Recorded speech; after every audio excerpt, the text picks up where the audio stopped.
Okay, magandang hapon po and we welcome you to the ceremonial launching the Pasig River Urban Development Showcase Area dito po sa likod po ng Manila Post Office. And ito pong ating usapin dito. Nagsisimula po ito sa Executive Order number 35 Series of 2023 kung saan tayo nagbuo ng isang Interagency Council para sa Pasig River Urban Development. So nakikita po natin ngayong araw na ito, meron po tayong showcase area na may habang nasa 500 meters. Makikita po natin, it's a pathway, jog path to, pwede itong bike path at pwede itong walking path at meron ding mga areas kung saan tayo pwedeng mamasyal, tumingin doon sa ating Pasig River. At ito pong buong stretch na ito, bubuin po natin. Magkakaroon po tayo ng connectivity mula po sa Laguna de Bay hanggang po dito sa dulo ng Manila Bay. So ang iniisip natin, we'll have development ng river banks na nasa 25 kilometers po, no, ang buong haba, no, ng buong Pasig River. At magkakaroon po tayo ng mga development opportunities. Ito pong kahaba na 25 kilometers po na to, yan po biniyak po namin sa 9 segments. At yung detalye po ng ating 9 segments, kasama po natin ang ating Yusek Henry Yap. Siya pong magpapaliwanag kung ano po yung mga thematic development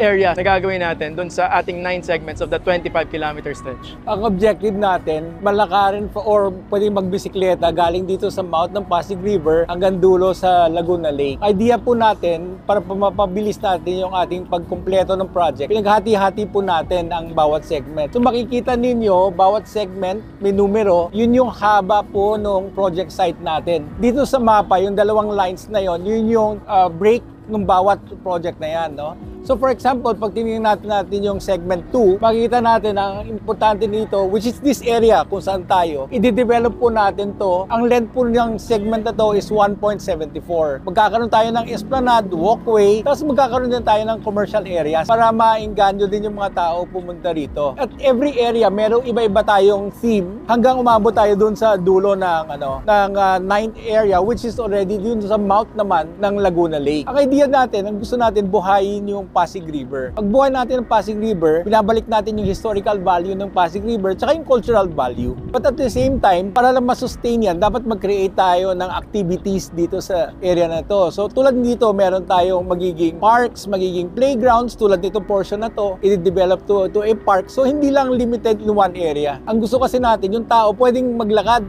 all the way. Pero yung hindi lang yan aesthetics. Kasi alam naman natin, marami rin tayong mga areas crossing each side, no, na ngayon hindi tayo connected. Pinagsama-sama na natin itong 25 meters on one side, sa kabilang side, 50 meters yan. And connected pa siya by bridges. Ang mga tao, instead na mag-commute ng malayo, pwede na mag-cross over. Mapapabilis din. So meron ding other added value rather than just aesthetics and commercial. Importante po yun kasi dapat yung mga activities natin sustainable. And ito, mapapatronize ng mga pupunta rito because iba-ibang activities ang makikita nila. So idagdag ko lang doon sa binanggit ng ating Yusek Henry, no? Yung idea talaga na Executive Order number 35 is to rehabilitate the Pasig River in the context of urban development, no? Kasi naniniwala tayo na pagka mas madaming tao ang gagamit nitong ating ilog, pagka mas madami ang ating awareness about dun sa kung bakit important mapanatiling buhay ang ilog Pasig, pagka mas madaming gumagamit ito, mas madaming mag-a-advocate na siguraduhin malinis ito, no? Hindi na basta yung government magbabantay dun sa mga nagkakalat. Mas madaming gumagamit, mas madaming nakikinabang, mas madaming nagbebenepisyo dun sa ating ilog Pasig. Lahat yan mag-a-advocate to make sure na mapanatiling buhay ito. So yun yung idea, no? By urban development, magke-create po tayo madaming opportunities, economic opportunities, tourism opportunities, places for recreation, places for rest. At saka importante dito, magkakaroon tayo ng places kung saan pwede magtipon-tipon ating mga kababayan. And that creates culture. That creates a sense of community. So yun po ang ating iniisip dito. Maliban po doon sa Interagency Council, kasama po natin ang lahat ng mga Pilipino na magtutulong-tulong na siya po tayong mismong mag-aalaga to make sure laging buhay ang Pasig River. Ito pong usapin ng Pasig River Urban Development, makikita nyo mamaya dito sa pangalawa nating board, no? Makikita ninyo. Naintindihan po ng Department of Human Settlements and Urban Development na hindi lang to basta urban development, meron tong human settlements aspect, no? So nakikita natin, gaya ng nabanggit mo sir, meron pong mga tao na nakatira doon po sa riverbanks at nag-encroach po doon sa easement, and that makes them living in danger areas. So dahil po yan, medyo danger area yan po ililipat po natin at nag-identify na po tayo sa ngayon po, meron po tayong dalawang sites na na-identify. Ito po yon, yung sa Philippine Ports Authority, Philippine Coast Guard site, dito po sa may bunganga naman dito ng Manila Bay, and on the other end, meron po tayong Laguna Lake Development Authority Authority Lupang Arenda Area. So for now, ito po yung dalawang sites na nakikita natin na magagamit natin as still in-city relocation sites for those who will be affected by the river urban development. So yun po ang nakikita natin. Pero kung nabanggit na po kanina ng ating mahal na Kilihim, ang idea po is unahin yung urban development, yung ating placemaking initiatives, yung ating transport connectivity, dun po sa mga lugar na wala po tayong maaabalang mga kababayan. No? Maganda po, pagdating natin dito, makikita natin, dito sa pangatlo natin, dito sa ating TV, bibiyakin po natin yung ating project. So the first project is ito pong piling. Nakikita nyo po ba? O baka mamaya pagka medyo mas madilim na, no? Makikita ninyo, ito yung piling, naglalagay tayo ng construction sa gilid. Iyan is to ensure that there is connectivity. So yung buong stretch of the Pasig River banks, i-connect na natin within the next 2 to 3 years. Yung pong development na makikita po natin mamaya, ipapaliwanag po ng ating Yusek Henry Yap, yan po, we will invite proponents na siya pong makikipag-partner sa gobyerno. Ang idea po dito is that we will use the financial resources, the technical resources of the private sector. Atin lang po makikipag-partner sa ating national government para po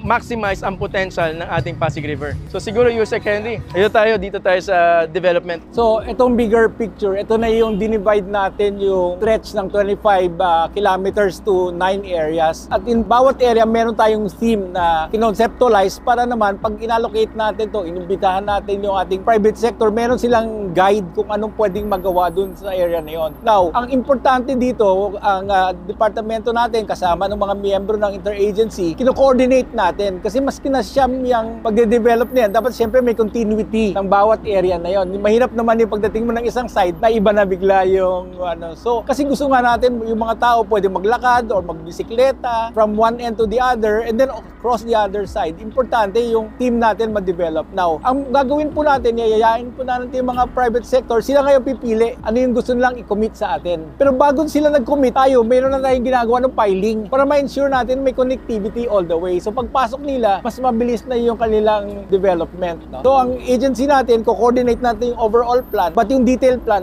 nasa bawat developer na yan or yung mga grupong papasok para magdetalya. Pero meron na, makikita nyo, meron na tayong mga more or less may idea kung paano natin gagawin yan. Ito pang pag-develop ng river banks. Hindi naman po ito bago. Sinundan po din po natin yung mga best practices na ibang bansa. Makita po natin, may mga case studies tayo sa London. Meron din tayong case study dito sa Austria. So yan, ginagawa po natin yan. We will learn from their best practices and we will also learn kung meron silang mga pagkakamaling nagawa. Ano po? Makikita natin sa iba bansa, pinaka-prime na areas yung mga waterways, no? Kaya importante nakita natin na i-redevelop yung ating Pasig River. Kasi nga, dahil dito sa pabaya before, nakikita natin madumi yung tubig or may mga tributaries na pupasok doon sa Pasig River. Importante yung linisin din natin yan. Hindi lang sa aesthetic side, no? But para magamit din yung area, para maingganyo din yung mga tao. Kung tayo sa showcase area. So sa ngayon, nandito po tayo nagsisimula, no? Dito po tayo sa drop-off point ito. Ito po tayo. Dito po tayo sa may transition bridge. So nakikita nyo itong bridge na maliit na nasa ilalim naman po ng Jones Bridge. This is a highlight of the project because we're showing that you can actually transfer from one side to the other tuloy-tuloy. And we want to do that for the whole stretch of Pasig River and eventually for both sides of the river bank. By doing that, we will have loops. We will have a complete loop na 25 kilometers on one side, 25 kilometers on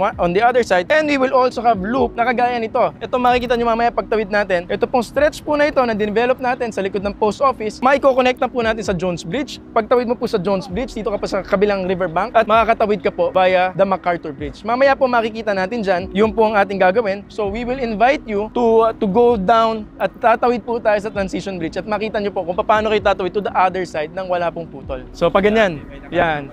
So kung gusto nyo mauna kayo sa amin para makuha nyo yung shot na mas maganda. Oo. Okay lang? Okay lang? Alright, okay lang ha. Sige, so dito, so habang naglalakad ka dito, tuloy-tuloy, jogging, walking, bike path. The idea really is pagka na-connect natin to, madaming opportunities na pwedeng mangyari. Di ba? Meron kang opportunity na magkaroon ka ng commercial, meron kang opportunity, gusto nyo mag-exercise dito, gusto nyo makita-kita dito, magkaroon kayo ng mga barkadahan dito, and also it promotes environmental sustainability. Nabanggit ko nga kanina, the moment ginagamit ng tao ang Pasig River, the moment you benefit from Pasig River, you will make sure you become an advocate para mismo papanatiling malinis yung ilog. Ay, of course, yung safety, pag nakita mo interagency council ito, nakakasama po namin ang Department of Interior and Local Government. So magiging partner din po natin dito, not only the private sector, but also local governments in ensuring ang magandang administration ng ating whole segment. Also, kaya nga po ginalabasan po ng executive order itong ating effort na ito para po merong entity na magmamando dun sa safety nito. Paka po ito na make sure natin na maganda ang ating Pasig River. Malaking factor din ito sa climate resilience ng ating bansa, no? Kasi pagka maganda ang Pasig River natin, hindi tayo magbabaha. So, madami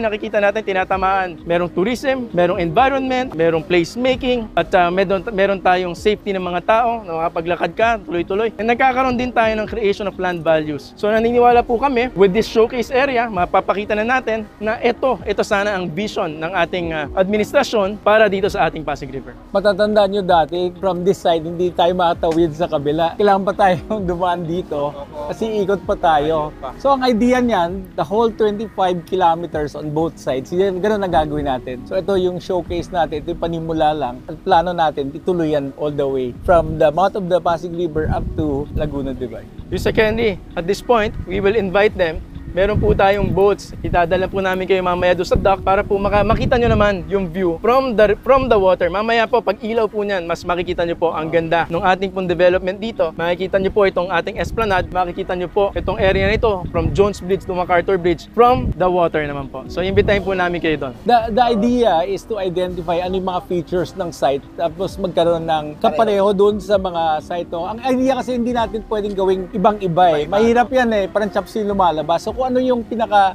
malapit na architectural feature, yun lang po ang ina-adapt natin sa area. Ang transition na lang from, kunyari, wala nang main features na ganon, then magkakaroon tayo ng basic. But generally, kung meron tayong mga connections dito, susundan natin yung architectural feature ng area na yun. So mapapansin nyo later, tulad nitong mga para pandango na. nakikita ninyo, yung old era ng Spanish heritage, makikita natin sa mga feature for this. No? But of course, as we go through the different segments, yung 9 segment na yun, mag-iiba. Depende sa lugar na to. Sir, tanong ko lang po, mostly kasi pag mga ganito, natapos na yung isang project, katulad nito, may fountain. Yung iba kasi hindi na nila pinapagana, per event lang pinapagana yung fountain. Hindi, ito nga yung importante. Kanina nabanggit namin na divide namin to 9 zones. Kasi yung 9 zones na yan, merong magpapatakbo, yung private sector na magde-develop, sila din na magme-maintain. Tulad nito, yung area kung saan tayo nagsimula, that area magkakaroon ng commercial area. So part ng kanilang, tama. Sustainability siya eh. May sustainability. Correct. So sila din yung nagde-develop, sila din magme-maintain. So may continuity. Hindi pareho kung gobyerno lang minsan pag nawala ng pondo, wala na magme-maintain after the launch ng project. Kasi nasa interest din nila na maganda yung lugar. Correct. Ito, this was actually the First Lady and the President. No? Tapos nagtayo ng, nag-issue ang Presidente ng Executive Order 35 na nag-create ng Interagency Council for Pasig River Urban Development. That is why we have set into operation the Pasig Bigyang Buhay Muli. It is not a rebranding of the old, but revving up of new and fresh ideas. Through Executive Order 35, the Interagency Council for the Pasig River Urban Development has been established and has been activated.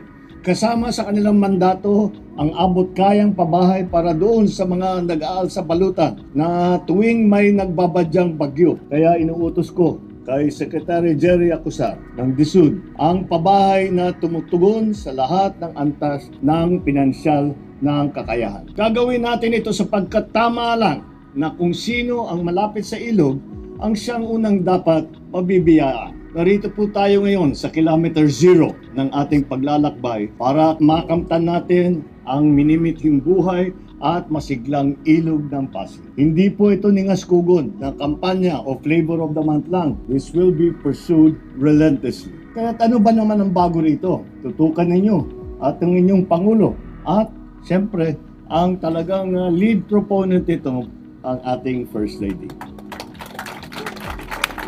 I have been advised that I should be cautious about linking the fate of this river to my political fortunes. That I refrain from upholding as an icon of Bagong Pilipinas Drive this project that we are opening today. Because it could be dangerous. It could be a dangerous barometer should this project fail. But I will not be deterred from placing a bet on this endeavor because the presidency is about attaining the grand and not wasting mandates on the petty. Kagaya ng laging pinapaalala sa akin ng ating butihing kalihim ng DSUD, go big or go home. So, you do not expect any half-hearted commitments, not from this president. In everything I do, I am all fully in. Kagaya ng aking nabanggit, meron din po kasi tayong in-house advocate ng Pasig River sa aming pamilya, ang ating First Lady. She has been a passionate champion of this river survival who has been quietly doing the spade work as is her way on this project. Her interest has been sparked as a citizen who has the river as the front yard and backyard of her present home. Alam ko naman na mahabang pakikibaka ito. Mahabang panahon ang kinakailangan ilaan dito. Decades of neglect cannot be undone in months. Kaya naman, hindi namin ginagawa ito para sa kapakanan ng kasalukuyang administrasyon. Ito po ay para sa susunod ng mga henerasyon na harinawa ang proyektong ating maiiwan ay siyang ehemplo ng ating sundan. At kapag nangyari yan, ang anak ng Pasig na ito ay lilisan ng mga baong ngiti at saya dahil ang ilog ng ating kabataan ay mas salain na nasusunod sa salinlahi ng taglay ng pagbabago. Mga kababayan, ang panimula ng pagbabago sa bahaging ito ng Ilog Pasig ay bahagi ng itinatatag nating bagong Pilipinas. May kaayusan at kalinisan, may kaginhawaan at kasaganahan paparating para sa lahat. Maraming salamat sa inyo. Magandang gabi po sa inyong lahat at mabuhay ang ating bagong proyekto na inaayos at nililinas at pinapaganda ang ating minamahal na Pasig River. 1.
Once again, ladies and gentlemen, the President of the Republic of the Philippines, His Excellency Ferdinand R. Marcos Jr. and the First Lady, Luis Araneta Marcos. Hanggang sa muli sa mga susunod nating videos. It's Luis again! Let's go!